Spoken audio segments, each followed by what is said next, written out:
I hope everybody is ready for a fantastic presentation. We are going to talk about interacting with your children using the 5 languages of love.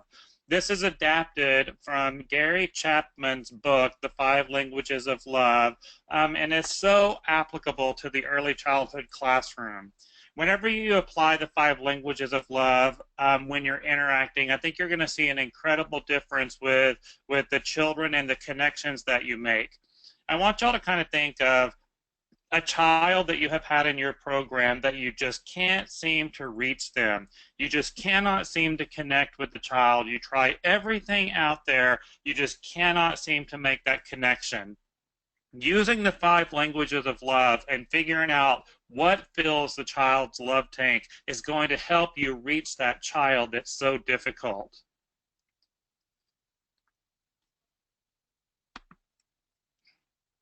What is your love tank? You know, everyone's got a love tank. That one thing that makes them feel warm and fuzzy, that one thing that helps build the relationships. Your love tank gives you emotional strength. All right. This makes you feel good about a person. It makes you feel important. This is your go-to place. You know, whenever you are having a difficult time, you want to feel that love. You want your children to feel loved. When children feel loved, they feel important, they feel included in your classroom. Now, of course, the premium fuel is unconditional love. And that's a beautiful thing about working in early education is because our industry is full of unconditional love. You know, the children can teach us so much right here about unconditional love. They don't judge us, they don't stereotype us, and children don't hold grudges. It's 100% pure, unconditional love. And that's what we owe them as well. We owe them unconditional love. Now, the thing is that we've got to look at which love language will fill the child's love tank the fastest. All right? Everyone's got a love language which fills their love tank the fastest. Now, everyone also has a turnoff, which is their lowest love language. Included in your CD-ROM that came with this DVD, you'll find a love language quiz. I encourage you to take the love language quiz first, and you need to figure out what your love language is. This is important because we tend to give love the way we like to receive love. So whatever your love language is how you typically give love. Now, let's say, for example, your love language is words of affirmation. It's going to be really easy for you to praise children and to encourage children using affirmation. But let's say your turnoff is physical touch, okay? If you have a child who physical touch is their love language, you're going to have a harder time connecting with that child because you and the child, your love language is opposite. So that's why it's important for you to take the test first, figure out what your love language is, figure out what your turnoff is, and you're going to work on this throughout, you know, the training session and as you work with the children. You know, connecting with both children and adults using love languages, you've got to step outside of your comfort zone. And especially whatever you score low on with the love languages, you're really going to have to step out of your comfort zone so that you can connect with the children. You know, again, that love tank is that no matter what kind of love. And like we had already mentioned, unconditional love carries the most powerful message. That's the love that you give to the children that you don't even have to think about. It just becomes natural. Now, I think this next bullet point is extremely important for you to keep in mind. A child's emotional love tank must be filled before discipline and learning can occur. This kind of goes back to the saying, you've got to reach them before you can teach them. You've got to fill that emotional love tank before you can discipline and before you can teach. And I don't care what anyone says, you cannot love too much, all right? Everybody needs love. Our children especially need that love. When we look at the differences between a full versus empty love tank, A child that has a full love tank is well adjusted, they're happy. A child that has an empty love tank, they're insecure, they're angry, they're inaccessible, and a lot of times very immature.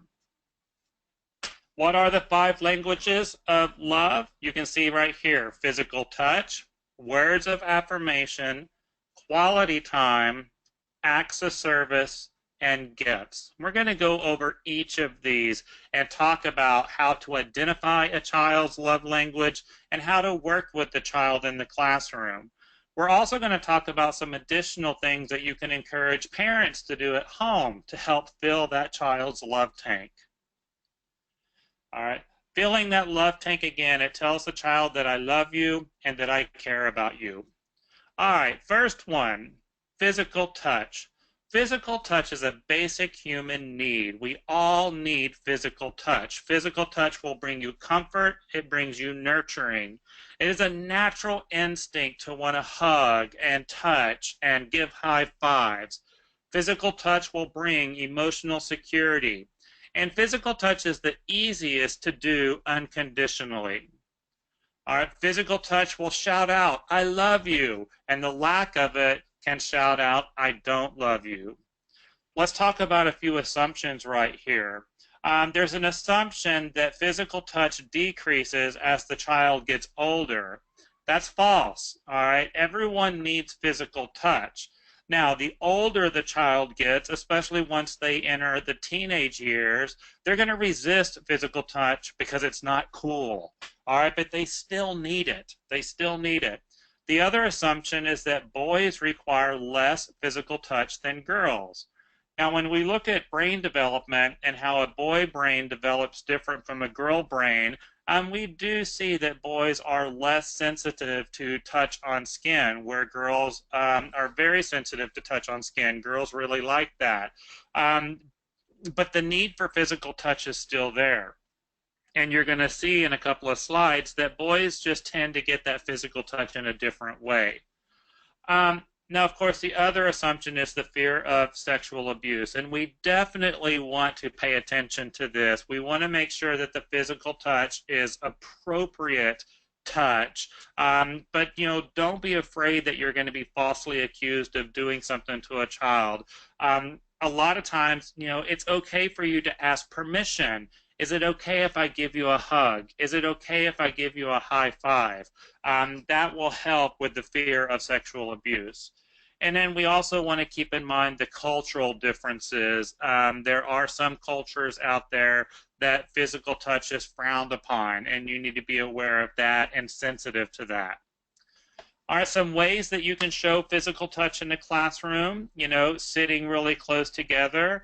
You're going to tell the child that physical touch is their love language, because when you're sitting in circle time, they practically sit on top of you, or they will squeeze in between you and another child. That's a big indicator that physical touch is their love language. They like the pats on the backs, the pats on the shoulders. Games that they like to play in the classroom is going to be Twister, songs with interactive hand motions. The child that has the physical touch love language is going to love to hold your hands, put one hand over the other hand. They're going to encourage you to hold a special toy with them, dancing, helping with their coat, their hat, other garments. Lots of sideway hugs. This is the kid that you just cannot get off of your leg. They will not let go. For some of your older kids, high fives, applying hand lotion, washing hands. These are all sensory-related activities. And children with physical touch love language, they love the hand lotion and the washing of the hands, those type of things.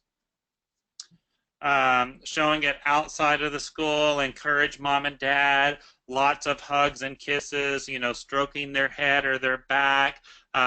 These kids like for you to play in their hair. Big bear hugs, tickling and tickle fights. Now look at this, physical games. Who is most likely to play a physical game? Your boys are.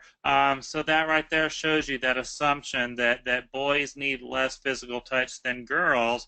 they do still need their physical touch. They're just going to get it through those physical games, the rough and tumbling type of games, that way right there. Again, holding that special toy, putting a child in your lap, tell mom and dad, to do that. Combing their hair, kids that constantly want to be cuddled. After you do apply discipline, they're going to need some hugging, holding them when they're sick, and then big group hugs. Clues to the physical touch love language: the child asks for or they seek out hugs constantly. The child that loves to cuddle with you, they love the physical games and contact sports. This is the child that at nap time every single day will ask you to pat their back or to rub their back. The ones that are constantly trying to hold your hand, and the boys that like to roughhouse. This is a really cool part about this training. We went out and interviewed all different ages of children, and we asked the children, how do you know that you are loved? You can do this in your classroom. I encourage you to do this in your classroom. Ask a child, how do you know that you are loved by your teacher? How do you know that you are loved by your parents? And, document what they say, and this is a big indicator of their love language. Here are a couple of things that are pretty awesome. A child says, I know my mommy loves me because she hugs me. Every time I go see my dad, he hugs and kisses me and tells me how glad he is to see me. When I leave, he hugs me for a long time and tells me that he will miss me. Every time I left the house or I came home, I always got a hug from my mom and dad. That one obviously was from a college student. Words of affirmation. This is another very popular love language. And one thing that I have found doing the 5 languages of love training all over the state and working with early educators, there is a lot of early educators out there that words of affirmation is their love language. We need a lot of encouragement. We need to be told that we're doing a good job. And of course, the assumption is that when you don't tell me I'm doing a good job, I assume I'm not doing a good job. So people that words of affirmation is their love language, they can be a little annoying at times because they constantly need that affirmation, but that's just kind of who we are. All right, words of affirmation is a very powerful way to communicate love. The affection, the praise, the encouragement, and the guidance. And this is going to nurture a child's inner self of worth and security. Now, let me throw a word of caution out there for you. People, whether it's an adult or a child, that words of affirmation is their love language, they can tell when you're faking it. When you give a false statement or when you say good job or that looks nice and you really don't mean it, we can tell. So you've got to be genuine whenever you're giving words of affirmation. Listen to this quote right here. The tongue has the power of life and death. Is that not the truth right there? All right. Words help define the abstract concept of love. All right. So anger is the enemy of encouragement. When giving words of affirmation, okay, always keep in mind your tone of voice, your voice volume, your body language, and your frequency. If you just, go up to someone and just say, hey, I love you, that really means nothing to them. But when you look at them in the eyes and you lean into them and you say, hey, I really love you, thank you so much, that's going to mean a lot more than just that generic I love you. Some ways that words of affirmation, children show it in the classroom, or things that you can do for the children: verbally affirm their actions. Cards and notes are very important to these love language individuals. Keep something that the child made for you with a note on why it means so much. Give them a nickname. Tell them that you are proud of them and give them the specific reasons why you're proud of them. and then give statements that just really sparkle, statements that really shine, kind of go for the wow factor right there. Something else I want to add on words of affirmation, love language, folks, is that when you give a compliment, you need to be very specific on the compliment. Don't just say, hey, you did a good job. Okay. What did you do a good job at? You need to be a little bit more specific. Hey, Johnny, you did a great job picking up the blue blocks and putting them on the shelf. All right. So words of affirmation, people, they need you to be specific. Outside of the classroom, things that we can do, have an encouragement jar, different words of encouragement that when the child is feeling a little down, they can just reach in the jar and pull out a simple little note with an encouragement on there. Tell parents that when they're sending their kids lunch to school, to write a little note. Y'all remember that whenever we were kids? That was so super awesome. Talk about the children's accomplishments, make a big deal about it. Tell parents that if they're going out of town and they're going to be absent for a couple of days, the parent's going to be gone for a couple of days, record something for the child and let the child listen to it while the parent is away. If the parent does go away on the trip, notes, emails, phone calls, and calling just to say I love you and that I'm proud of you. Encourage parents to say I love you every time they leave. Very important for words of affirmation, children. And then, like I mentioned earlier, just heartfelt compliments. Some clues to this love language. Whenever you do give words of affirmation, smiling, the child's going to have a big old grin on their face. They can really, really feel that. Children that verbalize their feelings, they constantly seek your verbal approval. Children that will give notes and cards to each other. All right. And of course, when you do verbally criticize these children, they take it hard. All right. Very, very hard. Some things that children say about words of affirmation. I love my mother because she loves me. Every day she tells me that she loves me. My parents tell me how proud they are of me and encourage me when my schoolwork gets hard. I know my foster parents love me because they talk nicely to me and they don't yell and scream at me. Ooh, that one right there is a little hard. Yeah. All right, let's talk about the quality time love language. This one, again, is very, very popular with early educators. I think that, being an early educator, you would have to score high on quality time. If you don't like spending time with people, why do you work in a classroom? So it's very common that we have a lot of quality time love language folks in this industry. Now, for the children, this is also very, very popular. The children want our presence. They want to be with us.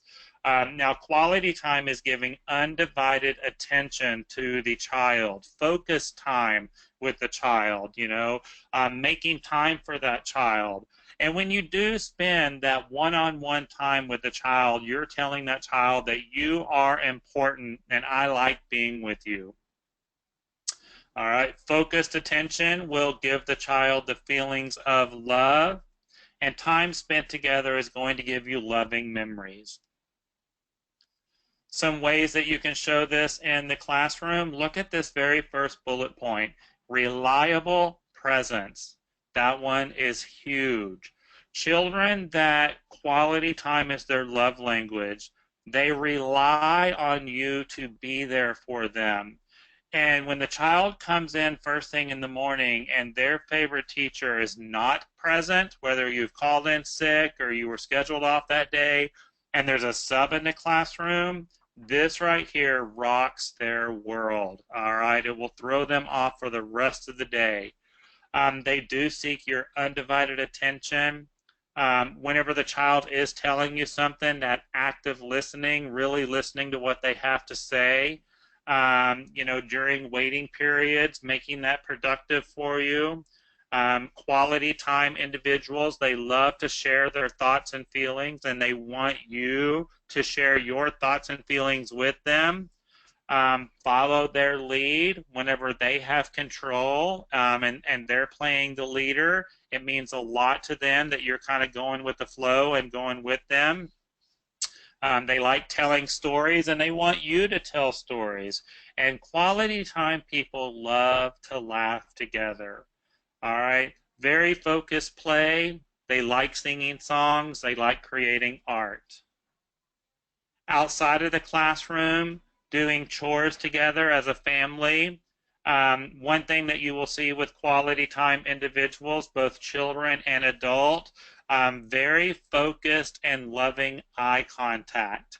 All right, eating together, having conversations together. They want you to display pictures that they've made, allowing them to choose activities, play dates, or sometimes when mom and just the child can go out on a date, or just dad and the child can go out. Lots of open-ended questions, so that kind of goes back to the storytelling right there. Spending time together at lunch, creating traditions, campouts, family activities. Some clues to this love language: the child will specifically ask to spend time with you. They talk about fun times and events with you. This is kind of like, how many of y'all have ever seen a child out at a department store like Walmart or Target or something? And of course, the child always looks at you like, why are you here? You're not supposed to be here. You're supposed to be in the classroom. But then for months and months and months, the child will come up to you. Hey, teacher, do you remember that time I saw you at Walmart? And you're like, yeah. And the kid's like, yeah, me too. They just remember those things. It's so funny. They seek out your company. They have a tough time parting with you. They want to be alone with you, and they like to share their ideas and their feelings with you. Here are some things that children say. I know my folks love me because they do things with me. Sometimes we all do stuff together, but both of them do things just with me. I know my dad loves me because he spends time with me. He takes me to all of my football games. My parents love me because they are always there for me, and I can just discuss anything with them. All right, acts of service is our next love language. Now, acts of service, these are people that, I don't want you to tell me that you love me. I need you to show me that you love me. We don't see this too often in the classroom. We will see some children with acts of service love language. Very common with a lot of adults, all right? This is where you perform a service that the child views as valuable. All right, modeling love when we do for others and motivating to do for themselves and others. Some possible pitfalls right here with this love language: manipulating your child. We want to avoid this. Make sure that when we do an act of service that it's age appropriate. And you got to have the perfect balance. Not too much, not enough. Some ways that we show this in the classroom: showing hospitality to the children, saying please, saying thank you. Hey, let me do this for you. Let me pick up this toy for you. When a child has a favorite toy that is broken, repairing that toy and quickly getting it back into action. Replacing a favorite paint color or paper for their next visit. Hey, I know that you love the red paint, so I'm going to make sure there's red paint on the art easel because that's your favorite color. That's an act of service. All right. Practicing a favorite skill that they really enjoy, assisting them with difficult tasks such as woodworking, helping them and walking and talking whenever you're moving from classroom to other areas, stickers that they like, delivering their artwork, and remembering what they like to do next time. Outside of the classroom, tying their shoes and letting them know, I'm going to tie your shoes for you. That's an act of service. Perform daily duties with a loving heart. Charitable acts are very important to these individuals, supporting a specific skill, surprising them with their favorite meal, setting up their favorite toy or game, select one specific act to do daily, and in keeping a favorites list and showing that to the child. Clues to this love language is the child will request you to fix something important. They seek your help with projects, and they're joyful when you surprise them or you treat them. Here are some things that children say about this love language.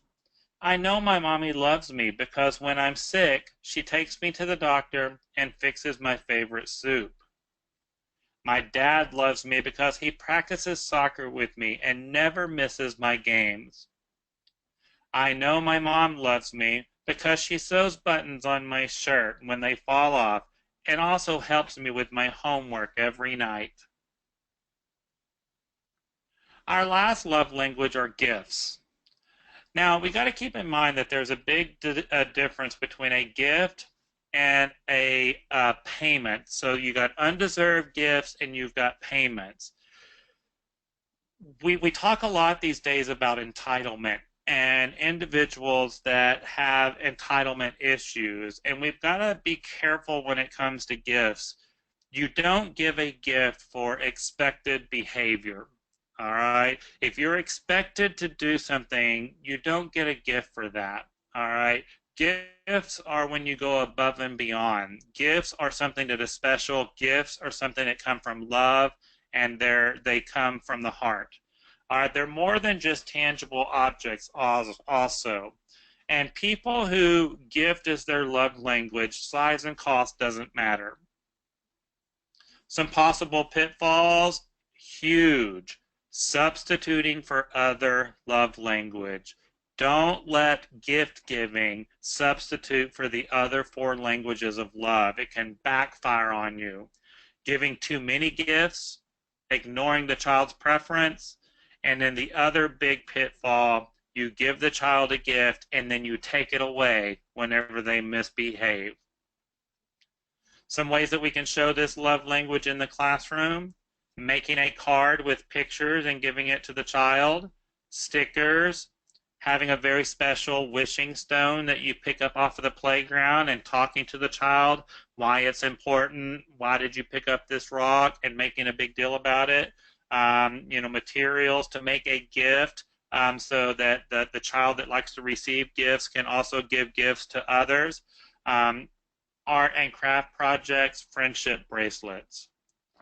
Outside of the classroom, big special presentation over the gift, making thoughtful selections, small treats, mail a gift whenever they're away. Encourage mom and dad to do that.